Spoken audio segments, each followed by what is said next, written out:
So the next thing you're going to do is post it into Canvas. So to do this, you're going to click the share button first.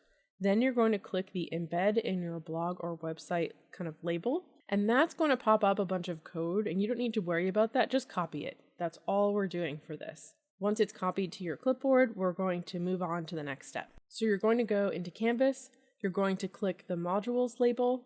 And once you do that, you're going to click into Weekly Analysis tab. Once you click into that tab, you will go down to where it says Reply, and you will click Reply to open up a dialog box for you to start typing in. Once that reply window opens, you're pretty much good to go. You're going to click on the selection for the editor. So in the bottom right of that panel, there is a little editor symbol. You can see where I've highlighted it. Once you click on that, the editor is now open. If you see a little tiny 1 in the text box, then you know the editor is now available. Then you will right click to open the paste, the information that you have put on your clipboard from the Padlet embed option. So you right click and it will open your paste options, then select paste or Control V, whatever works for your system. The code that you copied should be visible. Once you see that, and I have an example on the screen, once you see the code, then go ahead and click the symbol again to close down the editor. And now your Padlet should show in your reply window, so you're good to go.